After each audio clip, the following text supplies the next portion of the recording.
So welcome back to the channel, Funner to Do It. We've got the 72 Charger on the channel here. We got a bunch of stuff we're gonna do to it. If you watch the video, it came down from Wisconsin to South Carolina.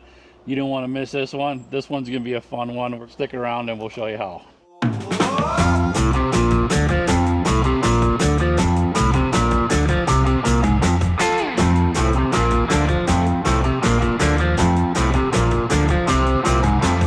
Welcome back to the channel. We've got the 72 Dodge Charger safely back here in South Carolina from Wisconsin. The owner is my son, Tony. He'll be on the channel a lot more lately because we have this car in tow. If you watch the short of us loading it up, there's a lot of work that we have to be done on it. The history behind it, it was my car. He moved up to Wisconsin 4 years ago, something like that. 4 or 5 years ago. 4 or 5 years. And the car just kind of sat in my driveway, didn't do anything. So 2 years ago, was it? I shipped it back up to him. Well, we traded. We traded. Yeah, I got that D100 back here. It was a really nice trade. I thought it was great. Which is far gone from by now. We did sell that one. But the car went up to him. As soon as it got up to him, the transmission went out on it. He fought the transmission fixed. The power booster went out on it. He got the power booster fixed. He went to put the seat back on. He snapped the bolt on the seat, putting it back on. And then he decided to move back. So that's where the car sits right now. So what we've got to do now is a lot of extras that we have to do on it. We have to fix the seat. One of the studs broke off on the seat, so we can't bolt it down. It just kind of rotates in the seat holder. Yeah, it spins. So we'll get that out, do a little bit of tack weld on that one so we can get the seat mounted to it. The door hinge, if you can, I'm not even gonna try opening it. Go ahead. You gotta lift. You have to go up and then out while you're lifting out. So the door hinge needs a little love. So we got a pin set that we think will fix it. So we'll try that. Because it's really a pain. It's really hard to get it open. Yeah. Yeah. Don't break my handle now. I'm breaking it. We'll get that fixed. It's got an exhaust leak, and that is directly related to the transmission. When we had to get to once we got the transmission in, we never really had a chance to, he never had a chance to get it back on the road because the power booster went off, and being in Wisconsin, you only have 4 or 5 months you can drive them up there, so we never got the exhaust leak 100% fixed. It sounds like it's got a misfire. I don't think it does. I think it's just the exhaust. Yeah. The header makes it sound like it's an exhaust leak. I don't think it, I mean a miss. And that's where I think the leak is. I think it's right at the header where the headers hit the exhaust. It needs more than one gasket, and it's only got one in there right now. If you got headers, if you ever had headers, you know you're always messing with exhaust leaks on headers. So we have to do that. And we missing anything else on there? Headers, door, seat, and then hopefully we can get this and a tune-up. It's running really rich right now, so we need to tune that carburetor a little bit, maybe check on the timing, and then hopefully that's just a exhaust leak and not a misfire, and we'll go from there. But for now, he's going to go ahead and wash it, and I'm going to watch him because I don't want to watch the car. Come on, I'm not going to do that.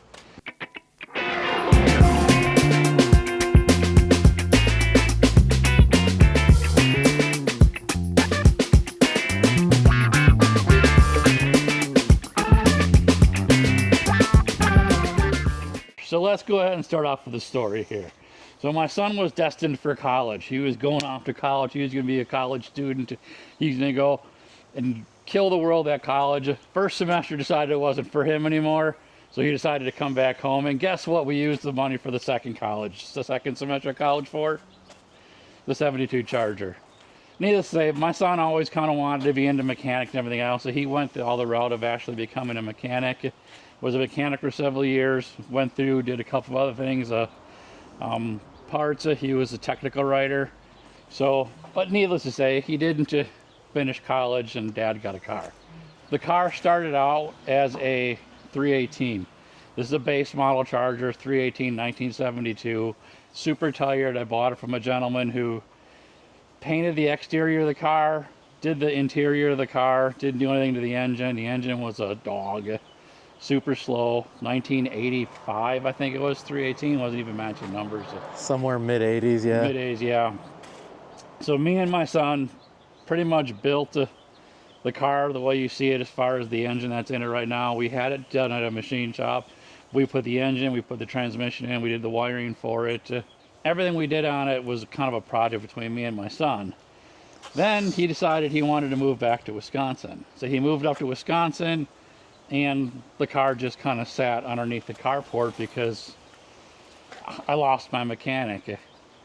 And that's not really what it was. I was also a mechanic for many years, so I could fix the car. But it turned out it was a project car. I worked on it with him, and when he wasn't here, just kind of lost interest in working on it. So 2 years ago, we decided to trade. I wanted the car to get some love. I wanted to get some use. So he took the car up to Wisconsin, and I kept his Dodge D100, his 70 D100, which is gone. I did sell that one because I didn't want another project. That's why I sent this up here to him, because I didn't want the project. And the truck needed a lot more work than this one does. The truck needed a ton of work. It needed a lot of work. Was not running at the time. Yep. So he got the Charger. I kept the D100. We ended up selling the D100. Well, the car was up there. As soon as he got the car, the transmission went on it. He fixed the transmission, and the power booster went out on it. He fixed the power booster on it, and when he went to put the seat back in, one of the seat studs just started spinning on the frame, so he couldn't get the seat back in all the way. He was didn't have a whole lot of people up there to help him, but that was really just kind of happened. And then he decided Wisconsin's not for him, hence the move down here. So here's where the car kind of sits. We just got it back a week ago. He just moved home a week ago, so the car is back in South Carolina. Like I said, it's a 72 base model Charger. It started its life as a 318. I want to say it was, I don't remember the color code. It was a blue and white Charger that has been painted. That is not a Mopar color that they actually did for it. That was the gentleman who I bought it from painted it like that. We put the motor in it, we put the wiring harnesses in it, we put the gas tank. We'll kind of go over everything we did on it, but this is the vehicle. Right now we do need to fix, before he can actually drive it on the road, we need to fix the seat. You got to get it bolted back down. You got to get that stud fixed. We'll end up welding that back together. As you can see, I can hardly get the door open because the door hinge is so wore off. There's a couple of pins that are wore out on it. We got to replace the pins on the door. That won't keep it from driving, but it's just an annoyance. It does have an exhaust leak. That came from the fact that we had to pull the transmission out. So we had to drop the headers, and when the headers went back together, there's still exhaust leaks. We got to rectify for that. And it's still running really rich. Yeah, we'll get it tuned up. But to get it back on the road, those are the major things we have to do to it. So real quick, let's just kind of go over the car. We'll show it to you right now. The gentleman that bought the car, he did redo the interior in it. It doesn't look it now. We got to vacuum it up. It had a new carpet in it. He reupholstered the seats, the black and white, which I thought was pretty cool. My son's not a big fan of it, but I kind of dig the color of them. And then this is actually a dash pad. Dash is blue. It's in really bad shape, but you can buy those replacement pads to go over it. One of the cool things about this car is it was a base model, but he did add a couple of options to it. You see the instrument cluster on there. That is the rally cluster that he actually had put on there. That was an option that could be added to the base model, and he did add it to this one. So it does have the rally cluster on it. We did upgrade it. The speedometer in there is brand new. That's a 150 mile speedometer. It's not new. I think I grabbed it off of a different cluster. The tack in it is an aftermarket tack that used to be a clock. We replaced it with a tack on there. And then of course, every single one of them clusters has the cutout radio bezel. This one wasn't any different. I did have a bezel that wasn't cut out, but trying to get a radio to fit in there these days, I ended up selling the bezel because I could get more money for it. And then I can actually have a radio in it. We weren't trying to do anything stock on this vehicle. We were not trying to take it back to what it was stock. My vision of this car when we first started it was I wanted to relive my teenage years, and I wanted to build a car that I would have built when I was 17, 18 years old. And that's kind of pretty much what it was. I didn't want to stick to anything stock. anything, that's well factory, that's how it came. I didn't care about that. And that's pretty much what you got here. Hence, it did come with with that GT steering wheel. I kind of dig it. It was a column shift car. We put the gauge shifter in it, the B&M gauge shifter in it, which still is kind of... Still half apart, but Yeah, we got all the parts for it. We'll get it all back together. Yep, that was the transmission. So we did put that gauge shifter in it. It's pretty cool. It does have a TCI Street Fighter transmission in it. Shift kit is actually in it. It's got a 3,500 RPM stall converter in it. We do have a cooler that we're going to put on here. It's been in the trunk for about 6 years now. Probably should have put it on sooner. It would have solved that problem, but hindsight is 2020. We didn't do that. So that's the interior of the car. That's where the guy spent most of his money. He got the interior done. All the door panels were actually all redone. They just need to be cleaned up a little bit, but they're still in really good shape. And then he painted it, which it's a far away paint job. It's got a lot of budget paint job. Yeah, but budget it looks paint job. Pretty good. It's one of them cars where if you end up getting dinged, it's not gonna kill you. So under the hood,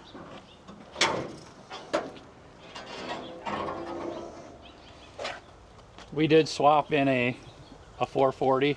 Oh, we had Carolina Machine Engines build that engine. It's blueprinted out, so I want to say 405 horsepower. I'll put the specs of everything that's in it. It's got a little bit of a bigger cam in it. Again, I'll put the specs that we have in the comments on the cam size that's in it. Keith Black pistons. It's a pretty hefty build on it. It's got a good amount of power. Like I said, with that stall converter on it, she gets up and moves pretty good with it. We rewired the whole car with a Ron Francis wiring kit. So nothing in here is Mopar stock. The Ron Francis wiring kits actually eliminates the glass fuses. There are no glass fuses in this car. They are all mini fuses and regular fuses, blade fuses. Max fuses, mini fuses. They're all blade fuses in here. And they even give you extra compartments in there to add extra accessories to it if you want. And you can switch them whether or not you want that. I think there's like 3 or 4 of them that you can actually switch between keyed and unkeyed. Yep. You can choose which one you want if you want to add accessories like. And we did add the electric fans, are one of the things that we did add to it with that kit. Yep. We got the controller down here for it. So we have already used a few of the slots. And that works well with it because it does utilize that spot. The Durali fan that are in here, it's a 2-piece fan. It's pulse width modulated, which basically means that it ramps up. It doesn't when it turns on with a very low power, and then it ramps it up. So it doesn't have a massive power draw when it first turns on. It actually will turn on a single fan, ramp it up, and then if it needs that second fan, it'll turn that on, it'll ramp it up.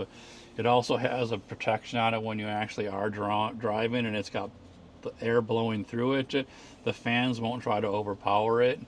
It'll actually cut back on the fans. It does have the little flaps here for the pass-through on it, so you can pass wind through it. It won't just get stuck in the fan. It's pretty cool. There's a temperature cable on it that sticks to the bottom of the radiator that actually gets your temperature to the fan, so it knows when to kick on, knows when to turn off. It's controlled by that computer that Tony just showed you, and you can adjust when you want your fan to kick on and when you want the fan to turn off. And that's all done by a twist of a knob inside on that controller. And then inside the dash, you basically watch your temperature as it heats up. If it gets to a point where you think the fan should be on, you can crank it. You can turn that a little bit, and it'll turn the fans on at that point. It's a really cool system. We live here in Georgia/South Carolina. This car is never overheated with this, and we've sat in traffic for 45 minutes and just let it idle. This car never overheats with this fan. It takes up a huge spot in here, but it never overheats. It's not ignition. It's not tied to the ignition, so once you turn the car off, you will still hear the fans cooling the engine down afterwards, So it helps protect the engine in that way from it's gotta overheating. cool After down. you, even when you walk away, you'll still hear it. And they're loud too. They're really loud when they kick off on it. So the ignition on here, believe it or not, the ignition on here is, it doesn't have the buzz bar on it anymore, that big huge what is it, the rheostat, the resistor on it. This is a GM ignition on here. Ron Francis, when they send you it for a Chrysler like this, a Dodge, they didn't have a specific wiring kit just for Dodge, but they have a generic kit, and they tell you how to integrate all your electrical components into it, and that is a GM ignition module back there. So it is the electronic ignition is per se wired up like a GM. That's just how Ron Francis's kit comes. They're really cool that way. Everything else it comes with over there, you have the power supply. There's one buzz bar for the power. It's got the switch relay down there for it, so it's pretty cool. Very simplistic when it comes to the ignition on here. Like I said, it's got that was an aftermarket ignition that I bought off of eBay, and really compared to the price of what you would pay for a Mallory, it was actually very affordable. Maybe I'll see if I can put a link to it. It's been years since I've actually purchased it, but it's been on there for, what is it, like 6 years now? Yeah, we probably did the build 7-8 years ago now when we put the 440 in instead of the 318. So all this stuff has been on here for quite some time at this point. The only issues we've had was burning out wires. Yeah, and you can see we have the little socks on the wires to try and protect them against those headers. It's got the porcelain spark plug boots. That would be that little white thing right down in there, because we just kept burning through them. Yeah, I got the block it was just a block when we bought this car. It did not have any of the accoutrements as far as any of the bracketry on the front. I'll see if I can figure out where I got all my bracketry from, but it's all the billet aluminum bracketry. Doesn't look as good now because it's just been in there for so long, but that was also a kit that I bought because all the brackets were missing from the front of it because it No was just a accessory block. drive, nothing. Yep. So I did buy that aftermarket on there. If you do see on here, this is an AC car. It was a factory AC car when we actually came when I bought it.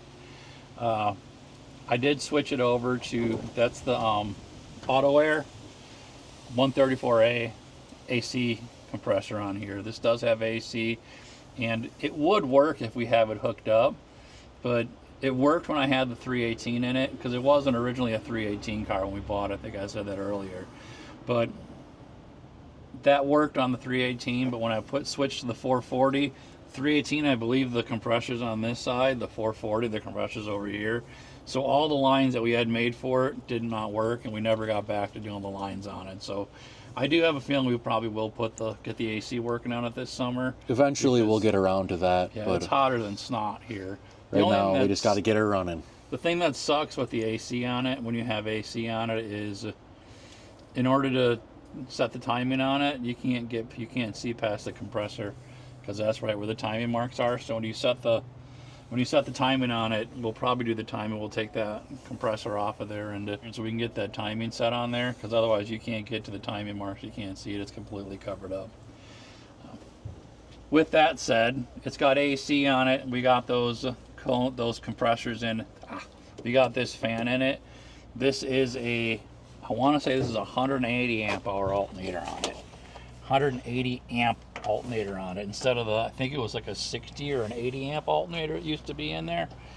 We did have to upgrade the alternator in there because there was a ton of drag on this between that cooling fan, the compressor being on here, the AC, a radio that's in here now. It's got an amplifier in the back of it, so I did jump up to a bigger alternator. I think we got that from Summit. We got a lot of Summit stuff in here is what it comes down to.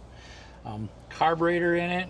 Yeah, you'll also notice the smaller air cleaner because it was a 318 car. The 440 air cleaner doesn't actually fit under the hood because we just have the small block hood. Well, it would need a bulge hood for us to put the correct air filter in here. That is Summit's 650 pumper. I can't remember what was out of the. It's on an Edelbrock. It's a Summit bought the rights to another carburetor out there. Carter? I think that might be Carter. But that's the version from Summit. So far, it's been working really good. I'm super happy with it. Other than the fact that it's a Just needs some more tuning. yeah, I do have the fuel pressure gauge on it. It's nice to have the fuel pressure gauge so you can actually monitor the fuel pressure. So, one thing you note when you have a 440 and a 318 car, there is a reason why they put the bulge hoods on. And the reason being is, if you can see, I'm trying to see where it is. Is it right here? I believe so. I believe you can see in the hood. We'll show it on the opposite side. When you close the hood on the 440 without the bulge hood, it hits. There's a little, I don't know if you can see it on camera, but we got some, there it is. You got a little dimple right there. That's where the stud from the carburetor actually hits the hood, and that's why we have the smaller air cleaner, and we went with the bolt instead of a stud on that carburetor air filter combo. So pretty good. So back to the wiring on here. Like I said, the car has been rewired front to back completely. There's no old wiring in here. The old fuse block is out for Ron Francis. I don't know if you can still see it in here or not. Probably can't. Back there is where the Ron Francis, where it would go through. They actually give you a plate to cover up the pass-through on there. There's some holes in there. Yep. They give you a plate to cover up the pass-through on it, and the fuse block is mounted. That's going to be your fuse block. You can see we got modern day fuses in here. So if we did it right, the car shouldn't burn down. It won't burn down. In theory. That's been in there now for how many years? 5 years now? More than that. And we haven't had any problems with it. I will tell you, the reason why we put that in there is because it was one day I was driving home and it was baking. One of the fuses was actually boiling in there and it actually melted the fuse together. Those old fuse blocks are the reason why these old cars burn to the ground, because they're just, and this one had gremlins like you wouldn't believe, when it was just constant problems with that fuse block. So like I said, I didn't go back to stock with it. We decided we didn't want to have a stock vehicle. I didn't care about it being factory. It already wasn't numbers matching. And drive. So the Ron Francis kit in there just saved this car from the electrical gremlins. Ron Francis actually gives you the full kit, all the directions on how to install it, and a wiring schematic that you have afterwards, so you can refer back to it. And so you know every wire is labeled. Yep. Every wire is labeled to say electric fan, left turn light, right turn light, on the wires throughout. So even if you check a different portion of that wire, you'll still be able to see what is it technically supposed to go to if you did it correctly. Yep. So it's cool, and they give you everything: turn signals, brake lights, dome light. The 72 Charger, I don't know if they have it now. They didn't have a kit specifically for the Charger at that time, a 72. They got them for like the 68, 69, 70. They got them for a lot of the popular Mustangs, Camaros. And that will be a complete kit to take everything that was stock or option and put it back to it. This one, you had to be kind of creative when it came to some of the extras, because this one actually has the optioned headlight covers on it, which is super cool on this one. So it does have the You want to go pop 'em? headlight covers, which is always a fan favorite. And if you're ready, Boom, headlights. And it looks like, pop them back up please. It looks like we got needs a light bulb or some wiring right there. As you can see, we're missing a light. Our driver's side headlight, one of them is out, so we'll have to look at that too. It's always something. but that's the cool thing of that Ron Francis kit. It also gives you a new light switch. So that switch that's in there is a brand new modern day light switch on there, but you can't tell. It's with the pull cord on it. But the thing about this one, because it has these flip up headlights, it did not come with any wiring in order to make those operable. And one thing about it is the relay on these doesn't work as a regular relay. It works as a normal relay turns the power off, turns it on, cuts it off, turns it on, cuts it off. The relay on this one reverses the polarity of it. So in one position it closes them, in the other position it opens it. So it's just switching the polarity on it. And that relay goes bad on these a lot. So if you see the relay that's right here, that is a relay that is a technical, that's the relay for the headlights right now. It just, all that does is reverses the polarity to it. When I switch it up, when I turn the headlights on, it'll reverse polarity to close, to open them, and when I turn the headlights off, it reverses polarity to close them. So you had to be creative when it comes to doing some of the extras on there, and I had to find that relay. I did find it at Summit, and then they do give you extra wire in order to do little extra accoutrements like that on there. Like this one, we added the lights. I think the windshield wipers I had to do. The windshield wipers on here are not. That is a dual speed one. We don't drive this much in the rain. I wanted to have wipers, so that's purely just an on and off. And there's no park feature on it, so you kind of got to time it when you want to shut the windshield wipers off, so they stay in the down position. So it's just an on and off switch that's basically wired on there. So you kind of had to be a little bit creative when it came to that on there. So other than that, that's about it. We do have, I forget what kind of headers we had on there. What Hookers. Those are hooker headers. Hooker on headers. There. Yeah, not a big fan of them. They carry the nostalgic name, if any old timers out there with the old hooker headers, but they're hard to seal up. I see we got a couple of leaks on the intake here too. Yep. That was another gremlin I was fighting up north. Any of you Mopar fans out there know that the header bolts, the head studs go into coolant jackets. Coolant jackets on a 440 on a big block, and in order to get those headers on there, you can't use studs. You got to use header bolts. So trying to seal up a water jacket with a header bolt is not a fun ordeal. So that kind of wraps up the Charger. Anything else fun specific on this car? Not a whole lot. I mean, you can see the new power booster that I got in here. Driving with a bad power booster, I would say, is worse than driving a manual brake car, because you got to fight through all the diaphragms and stuff. Yeah. So very glad to have that on there. The master cylinders was put in right when we did the engine, so that is still working great. Front calipers were done on it when we did it. Front calipers were done. I did the front brakes right before I moved up north, so about five years ago. The front brakes were done.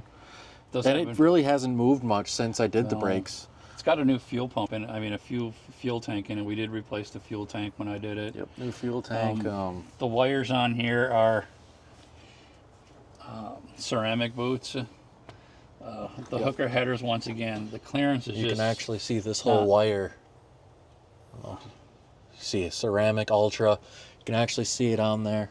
They're all ceramic wires. Those were did burn expensive through. because I kept blowing, because they're so close to the headers on here, we kept blowing through spark plug boots, even with the guards on them. The one over here actually has some header tape on it to keep it from blowing up. I mean, that's just the cost of having headers, is burning through wires, because there just is not that much room. And like I said earlier, it does have the porcelain spark plug boots, because we were burning through so many of them. And they're shorty too. The spark plugs are shorties. Yep, shorty spark plugs. The only other thing I wanted to show you guys is back to that Ron Francis kit.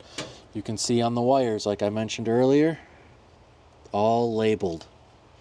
You can see what they are.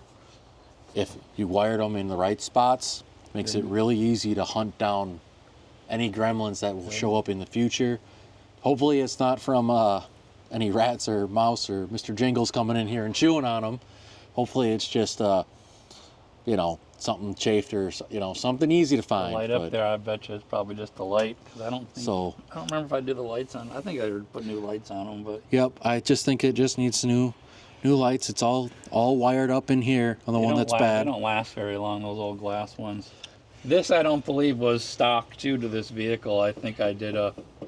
I can't remember if it was or not. It might have been. I don't think it was because it looks like self-tappers. Yeah, they are self-tappers, so I had to put figure those out a on. way to do the heater core on here. So, like I said, we took a lot of ingenuity to really get this laid out the way we needed to have it laid out. The other cool thing about this car, and that's where we'll kind of end it. If you watch any of my other videos, you know that I'm a big proponent on buying stuff without titles. Vehicles, at that time it's boats without titles. I bought a couple engines without titles and couple of boats without titles and was able to get titles for them. That also extends to vehicles, to cars. This car is originally an Alabama car. And the story behind it is, in 1972, if you bought a car in Alabama, you did not get a title with them. Alabama did not start issuing titles until I think the 80s. They started issuing titles for vehicles. When they started issuing titles for vehicles in 1980, they grandfathered all these cars in that didn't have titles, which meant this car didn't have a title. You just had a registration, and when you sold the car, the registration was the proof of ownership. Whoever had it registered owned that vehicle, and it transferred off of registrations. Well, this car was bought out of Alabama to a gentleman in Georgia, and this was the person that I bought it from. And he bought this vehicle out of Alabama without a title. And Georgia is, again, another state that did not issue titles until I think somewhere in the 80s. And they have the same thing. Georgia will not issue a title for a vehicle unless you have a title for it. And any vehicle older than, I think it's 15 years in Georgia, I'll have to look that up. Any car that's older than 15 years in Georgia does not need a title. If you have a title, they'll give you one. If you don't have a title for it, they will not issue a title for it. You just need a proof of registration and a bill of sale, and they will register the vehicle for you, and you don't have a title for it. So this car went from Alabama to Georgia, and it was transferred off of the registration papers and a bill of sale. That gentleman sold it to me. I lived in Georgia at the time. Again, bill of sale, and I was able to go ahead and get this car registered in Georgia under my name. So the car, up until 4 years ago, never had a title. 5 years ago? About 6 years ago. This vehicle never had a title in its life. It never had a title. That 4 or 5 years ago, we moved to South Carolina. South Carolina is a titling state. But that titling state goes off of whatever state this came from, because Georgia's not a title state for it. All I had to do with South Carolina was give them my registration, that I was the owner of this in Georgia. It didn't have a title, had a registration, and South Carolina issued this vehicle its first title. I think it took it, I'd have to do the math on it, but Took a few weeks. how many along? This car went 48 years, 45 years of its life, 45.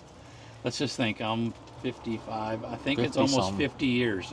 This car made it 50 years with never having a title on it. It got its first title, I think it was in 2020, is when this car got its first title. So keep that in mind when you're looking to buy a car. When I bought this car out of Georgia, I did call the police station. In Georgia, the DMV, the police will actually come out to a place if you're buying the car. I had them meet me out where the guy was selling the car.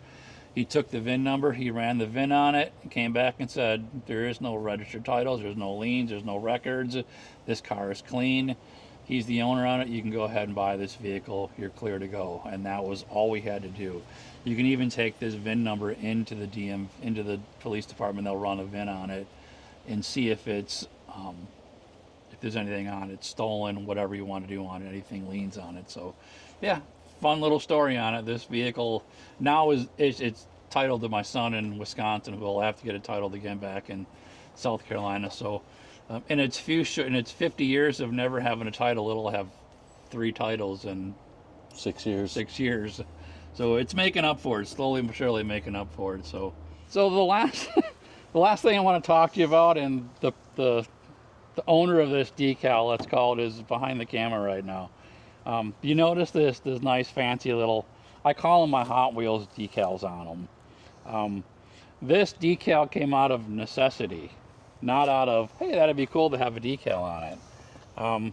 if you can see, I don't know if you starting, guys see it. I don't know if you can even see it anymore. You can see it right here. I think it's right there. It comes, it's really hard to see it It's now. hard to see now, so I don't know if it'll get caught on camera. What it is, back at our last house in Georgia, Tony, the camera operator and current owner of it now, decided to pull the car into the driveway for us, and we had the mailboxes right at the corner of the driveway. Metal mailbox. Metal mailbox. And me and my wife are standing in the garage watching them, and all of a sudden my wife looks, she's like, he's really close to that mailbox. And all of a sudden she was swinging her hands, and he just wasn't paying attention. Also, he saw the mailbox go fold over like that. And from this tip all the way to that tip, there's a scratch straight down to the base metal on this side. So like I said, it's about like that is how big it was. So he did that. You can see it right here. The detail looks pretty good, though. I mean, you should be thanking me. You can see it right here. This is the scratch right there. You can see the little bump. I can follow with my finger right now. So that's the bump on there. So that was the handiwork of my son, and it was deep. I mean, it actually even gouged a little bit of the metal out on it. So I took it to the local body shop, and I was told by any one of the body shops that I'm not touching that car unless you do the whole thing, because it comes off of two planes. It It goes off the different contours. You can see it easier on the door here. And then it here. contours here, and then it So you can contours see back up.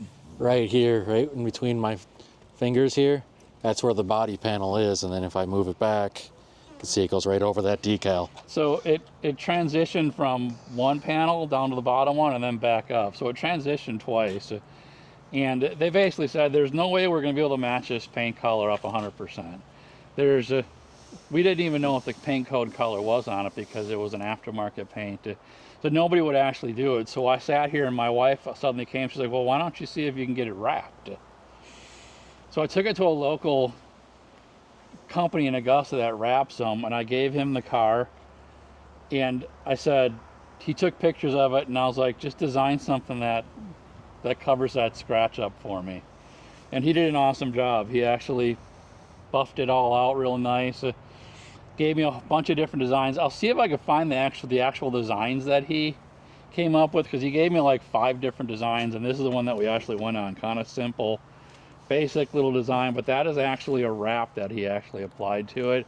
And then one of the designs that he had, look, you lost your Oh, that sucks. One of the designs that he actually had was a big 440. I think it was a 440 coming across like that, and I really like the 440. So he said he can actually put the 440 in the thing here, but it kind of sucks that it's starting to come off already. Yeah. I mean, that was still 8 years ago, 8 years ago, so. See, he added the Magnum to it there too, which I thought was really cool. Did he add the rear stripe? Rear stripe was already there. I couldn't remember. Okay. So he added the 440 to the rear, to the bud stripe. And funny thing is, when that one came in, we're in Augusta, and they have a ton of Chargers here, the new Chargers. And when I went in there, I talked to his wife, and he was in the back working, and he was just getting all kinds of Chargers. And he was an old school guy. He loved the older cars. He really wasn't a fan of the new Chargers, and he was getting tons of Chargers that were getting wrapped. So she's like, watch this. He hates the new Chargers. So she called into the shop, and she said, honey, there's another Charger out here for you to do. And he was like, he kind of came walking in, and all of a sudden he walked outside and saw it. He's like, hey. So he was pretty excited to be able to do the decal on this one. So that's the decal. That was what we actually came up with to cover it. And you know what? It's almost become part of the charm of the car. And that's kind of why I call it the Hot Wheels car, because if that doesn't look like a 70s Hot Wheel, I don't know what does. The other thing it's got on it, it's got the rear air shocks. I think this is the active nozzle for it back here. I believe so. You can see the witness marks. Not a big fan of the rear air shocks because they're known to blow out the frame because you just jacked them up too high, but it was necessary. New brake. The other thing we actually do have on it, the torsion bars were replaced on it too. Yep. I forgot about that. The torsion bar actually snapped the old small block ones. So there are big block Yeah. torsion bars in there right now. So It's kind of funny when it happened. He was sitting in the car and I was lowering it down off of jacks. And the second the wheels hit the ground, the torsion bar blew and he looked like he's seen a ghost. that's a snap. If you ever never heard a torsion It's bar like a snap. gunshot. It was loud, and the Sounds car like a just- shotgun. The car probably dropped.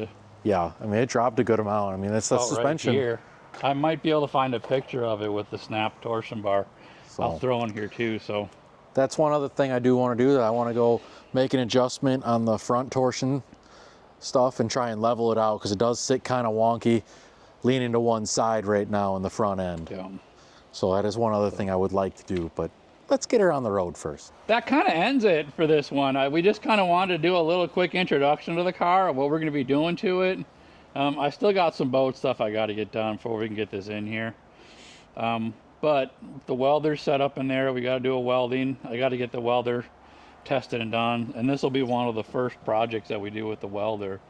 We are going to tack that seat in there. Once the seat's tacked in here, you could probably drive it around. Even It'll drive like it is. It'll drive around. It'll run a little rich. It'll pop a little bit with that exhaust leak. But once that seat's bolted down, I can safely drive it and know that the seat's not going to throw me through the windshield or something along those lines. And I won't steal it because I can barely get this damn door open. I can't get this darn door open. Maybe I should keep it like that, just so he doesn't take my car. Steal it.